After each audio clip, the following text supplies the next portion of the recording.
ಈಗ ಸರ್ ಅಶೋಕ್ ಅಣ್ಣ ಮೋದಿ ಅವ್ರಿಗಿಂತ ದೊಡ್ಡವರು. ಯಾಕೆಂದ್ರೆ ಅಶೋಕ್ ಅವ್ರಿಗೆ ಮೋದಿ ಅವ್ರಿಗಿಂತ ಒಳ್ಳೆ ಇಂಗ್ಲಿಷ್ ಬರುತ್ತೆ. ಅವರು ಮೋದಿ ಅವ್ರಿಗಿಂತ ಚೆನ್ನಾಗಿ ಇಂಗ್ಲಿಷ್ ಮಾತಾಡ್ತಾರೆ. ಮೋದಿ ಅವ್ರಿಗಿಂತ ಒಳ್ಳೆ ಅಡ್ಮಿನಿಸ್ಟ್ರೇಟರ್ ಅಶೋಕ್ ಅಣ್ಣ. ಆ ಕಾರಣಕ್ಕೆ ನೋಡಿ, ಮೋದಿ ಅವರು ಬೆಂಗಾವಲು ವಾಹನ ಕಡಿಮೆ ಮಾಡ್ಕೊಂಡ್ರು, ರಾಜ್ಯಪಾಲರು ಮಾಡ್ಕೊಂಡ್ರು. ಅಶೋಕ್ ಅಣ್ಣ ಅಂದ್ರೆ ಎಸ್, ಅಶೋಕ್ ಅಣ್ಣ ಸುಪ್ರೀಂ. ಅಶೋಕ್ ಅಣ್ಣ ನನಗೆ ಗೊತ್ತಿರೋ ಪ್ರಕಾರ ಅವರು ಈ ದೇಶದ ಮುಂದಿನ ಪ್ರಧಾನಿಗಳಾಗಬೇಕು ಅಂತ ಕನಸು ಕಾಣ್ತಾ ಇದಾರೆ. ಅದಕ್ಕೆ ಅವರು ವಿರೋಧ ಪಕ್ಷದ ನಾಯಕ ಸೀಟ್ ಅನ್ನ ಸುನೀಲ್ ಅವ್ರಿಗೆ ಬಿಟ್ಕೊಡ್ತಾ ಇದಾರೆ. ಸುನೀಲ್ ತಗೋಪ, ನಾನು ಪ್ರಧಾನಿ ಆಗ್ತೀನಿ, ನೀನು ಕುತ್ಕೋಪ ಅಂತ. ಇನ್ನು ವಿಜೇಂದ್ರ ಅವ್ರಿಗೂ ಅಷ್ಟೇ. ಪಾಪ ಅಲ್ಲಿ ಯತ್ನಾಳ್ ಅವರು, ವಿಜೇಂದ್ರ ಅವರು ಕಿತ್ತಾಡ್ತಿದ್ದಾರೆ. ಬಟ್ ಈ ಸಂದರ್ಭದಲ್ಲಿ ನಾನು ಇಬ್ರು ಹಿರಿಯರನ್ನ, ಇವತ್ತು ನಮ್ಮ ಡಿ.ಕೆ. ಸಾಹೇಬ್ರು birthday, wish you happy birthday DK. Sir, ನಿಮ್ಗೆ ಒಳ್ಳೇದಾಗ್ಬೇಕು.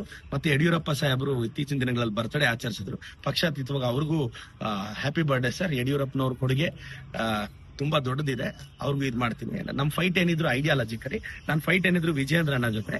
ಯಡಿಯೂರಪ್ಪ ಸಾಹೇಬ್ರ ಬಗ್ಗೆ ಅಪಾರವಾದ ಗೌರವ. Thank you.